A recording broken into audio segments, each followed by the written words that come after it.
ভোর ৫টা ৩৫ থেকে আজকের ব্লগটা শুরু করছি। আমার প্রিয় ভিউয়ার্স, আসসালামু আলাইকুম। কেমন আছেন আপনারা সবাই? আশা করি মহান আল্লাহ তাআলার রহমতে আপনারা সবাই ভালো আছেন। আলহামদুলিল্লাহ, আমিও ভালো আছি। ব্লগস বাই চুমকি রান্নাঘরে আরও একটু নতুন ব্লগ নিয়ে আপনাদের মাঝে হাজির হয়ে গেলাম, কারণ ব্লগস বাই চুমকি রান্নাঘর তো আপনাদেরকে নিয়েই। তো দেখতে পাচ্ছেন আকাশের অবস্থা, সামান্য একটু মেঘও কিন্তু করেছে ওই পাশটাতে। তো আপনাদের সাথে একটু শ্যুট করলাম, মানে এই সকালবেলায় উঠে, মানে ভোর এখন 5টা 35 বাজে। এখন পুরানা একটি কবিতা তো আমার মনে হয়ে গেল, সেটা তো আপনাদের সাথে শেয়ার করতেই হবে। তো সকালে উঠিয়ে আমি মনে মনে বলি, সারাদিন আমি যেন ভালো হয়ে চলি। তো ফিরে গেলেন নাকি সেই ছোটোবেলায় আমার সাথে সাথে? তো আসলে কিন্তু মানে ভোরে ওঠার কোনো বিকল্প নেই। আপনি নিজেই একটা তফাৎটা বুঝতে পারবেন। একদিন আপনি বেলা 11টায় ঘুম থেকে উঠেন, আরেকদিন ভোর 5টায় ঘুম থেকে উঠেন। পার্থক্যটা কিন্তু আসলে আপনি নিজেই বুঝতে পারবেন। এটা আল্লাহর প্রদত্ত, কারণ ফজরের ওয়াক্তে ওঠা সেটা হচ্ছে আল্লাহর একটা নিয়ামত। তো দেখতেই পাচ্ছেন আপনাদের সাথে এই বকবক করতে করতে, এই যে দেখেন আমি গাছের কাছে চলে এসেছি, আর প্রচণ্ড ঠান্ডা বাতাস হচ্ছিল, যেটা আমার মন আর প্রাণকে শীতল করে দিচ্ছিল। আসলে সবই তো মহান আল্লাহ তাআলার সৃষ্টি। অনেক অনেক শুকরিয়া আদায় করি মহান আল্লাহ তাআলার কাছে। এখন তো প্রচণ্ড তাপদাহ চলছে চারিদিকে। তো দেখা যায় যে আল্লাহ চাইলে একেবারেই অনেক বৃষ্টি দিয়ে আমাদের মানে পুরো দুনিয়াটাকেই ঠান্ডা করে দিতে পারেন, আবার আল্লাহ চাইলে বৃষ্টি নাও দিতে পারেন। সব কিছু মহান আল্লাহ তাআলার ইচ্ছা। আর এদিক থেকে একটা চোরই, দেখতেই পাচ্ছেন এখানে কলের পাড়ে এসে পানি খাওয়ার জন্য আমার সাথে খুনসুটি শুরু করে দিয়েছে। তো আমাকে একটু করে দেখছে, আবার একটু করে লাফিয়ে লাফিয়ে পানির কলের দিকে যাচ্ছে পানি খাওয়ার জন্য। তো আমিও যেন ছোটোবেলায় ফিরে গেলাম। আর ওই যে দেখেন আরেকটা বুলবুলি পাখি একটা ডালের উপরে বসে বাতাসে দোল খাচ্ছে, আর আমাকে দেখছিল। আমি যতই কাছে গেলাম সাথে সাথেই কিন্তু উড়ে চলে গেল। তো এই জিনিসগুলো কিন্তু আসলে মানে ভোরবেলা না উঠলে কিন্তু আপনি একেবারে উপভোগ করতে পারবেন না। আর এত ঠান্ডা বাতাস, দেখতেই পাচ্ছেন আকাশে কিন্তু অনেক মেঘ করেছে। জানি না মহান আল্লাহ তাআলা বৃষ্টি দিবে কি না। তো চারপাশটা দেখতেই পাচ্ছেন। আর এই যে এখানে দেখছেন একটা কবুতরের যে মাচা বলে সেটা, তো আমার যে প্রাণপ্রিয় দুলাভাই আমাদের লুক লাইক যখন ছিল, তখন এখানে মাচার উপরে কিন্তু অনেকগুলো কবুতর বসে থাকতো। আপনাদের সাথে সেটা শেয়ারও করেছি। তো এটা আমাদের না, কিন্তু তারপরেও কেন দুলাভাইটা চলে যাওয়ার পরে মাচার থেকে যেন কবুতরগুলো চলে গিয়েছে, সে অনেকগুলো কবুতর আর দেখতে পাই না। তো এই যে দেখেন এখানে চলে এসেছি, যে এইটা দেখানোর আমার একটা মানে কারণ হচ্ছে, সেটা হচ্ছে দেখেন গাছটা কোথা থেকে হয়েছে। একেবারে অবহেলিত কিন্তু একটা গাছ, একেবারে অযত্ন অবহেলায় গড়ে উঠেছে, যা আমরা অনেক দামি দামি টবে লাগিয়েও কিন্তু অনেক সার ব্যবহার করেও কিন্তু এ ধরনের হেলদি একটা গাছ আমরা মানে পাই না।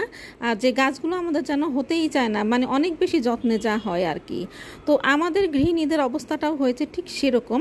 তো আমরা যারা হাউস ওয়াইফ আছি, যারা বাসায় সেই সকাল 5টা থেকে একদম রাত 11টা পর্যন্ত আমরা সারাক্ষণ ঘরের মধ্যেই থাকি, ঘরের কাজই করে যাই সবার জন্য, অথচ তাদেরই কিন্তু অবহেলার শিকার হতে হয়, অযত্নে পড়ে থাকতে হয়।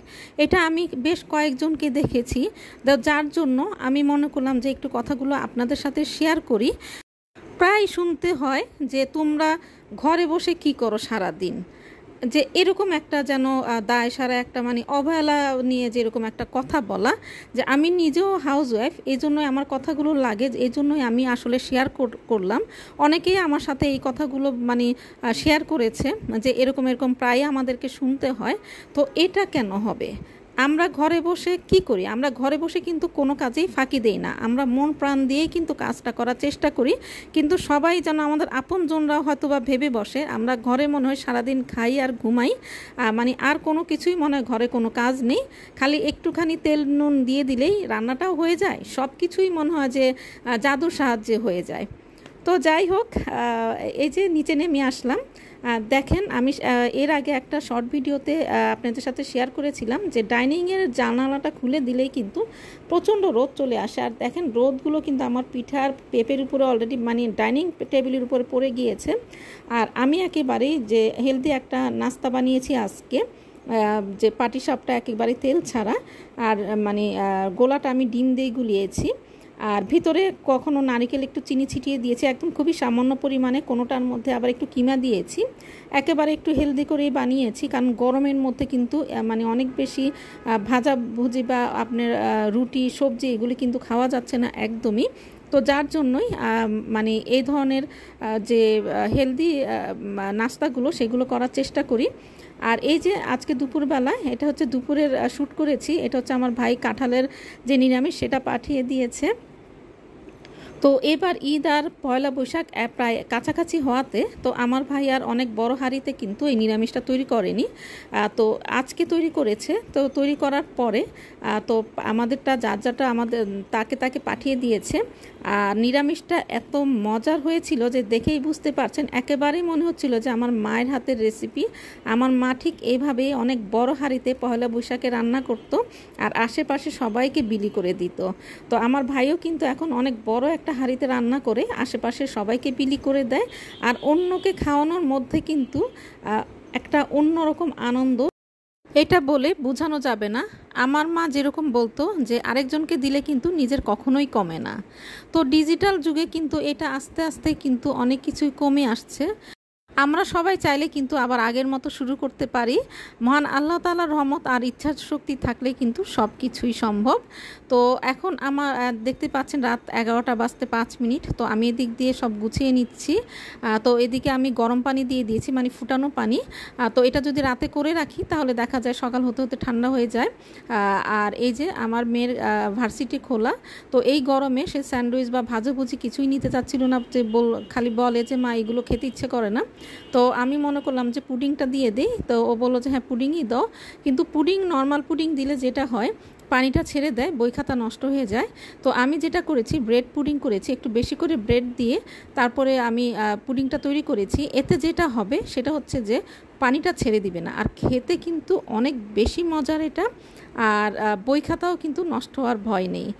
এই গরমে আমরা যারা মায়েরা টিফিন নিয়ে খুব দুশ্চিন্তায় আছি, তারা কিন্তু এই ধরনের একটা হেলদি রেসিপি আমরা তৈরি করে দিয়ে দিতেই পারি। আমাদের বাচ্চারা খেয়েও কিন্তু একটু আরাম বোধ করবে। মানে ভাজা পোড়া খেলে এখন যেটা হয় যে একদম আরও গরমটা অনেক বেশি মনে হয়। আর এটা বানানোও কিন্তু অনেক বেশি সহজ। তো আপনারা চাইলে কিন্তু এই ধরনের একটা টিফিন আপনারা যে কোনো সময় ঝটপট তৈরি করে ফেলতেই পারেন। তো আর এই যে এদিক থেকে আমি সব মানে দরজাগুলো সব বন্ধ করে দিয়েছি, মানে শোয়ার প্রস্তুতি নিচ্ছি।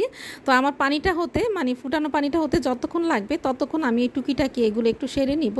তার এদিক থেকে আমার ছেলেও কিন্তু এই যে শুয়ে পড়েছে, তো রুমের লাইটটা অফ করে দিয়েছি। তো আমার ভিডিওর কিন্তু শেষ পর্যায়ে চলে এসেছি। তো শেষ পর্যায়ে আসতে আসতে আপনাদের কাছ থেকে একটা লাইক চেয়ে নিচ্ছি। অবশ্যই আমাকে একটা লাইক দিয়ে আমার এই ছোট্ট চ্যানেলটাকে একটু সামনে এগিয়ে নিতে একটু হেল্প করবেন। আপনাদের একটা লাইক কিন্তু আমার এই ছোট্ট চ্যানেলটাকে নিয়ে যেতে পারে অনেক দূর পর্যন্ত। আর প্রথমেই কিন্তু আল্লাহর একটা রহমত থাকতে হবে। তো আর এই যে আমি এই ব্রেডটাও রেডি করে রেখেছি, আর কিছু মেথিও আনিয়েছিলাম। ব্রেডটা রেডি করে রেখেছি, অনেক সময় এই গরমে উঠে নাস্তা বানাতে ইচ্ছা করে না, তো কিছু টুকটাক মানে তেল ছাড়া করেই নেওয়া যায়। আর এই যে ছোট্টবেলায় মাঝে মাঝে ফিরে যাই, এই যে কাঁচা আমের এই চকলেট, আর এই যে কাঁচা মানে তেঁতুলের ফ্লেভারের যে চকলেট আর কাঁচা আমের ফ্লেভারের যে চকলেট, সেগুলো আমি আমার বাসায় সবসময় রাখি। মাঝে মধ্যে একটা একটা করে মুখে দেই, আর মনে হয় যে ছোট্টবেলাটায় ফিরে গিয়েছি। তো আপনারা কারা কারা আমার মতো মাঝে মধ্যে ছোট্টবেলায় ফিরে যান অবশ্যই কমেন্টের মাধ্যমে জানাবেন। আর সবাই ভালো থাকবেন, সুস্থ থাকবেন। ব্লগস বাই চুমকি রান্নাঘরের পাশেই থাকবেন, কারণ ব্লগস বাই চুমকি রান্নাঘর তো আপনাদেরকে নিয়েই। আল্লাহ হাফেজ।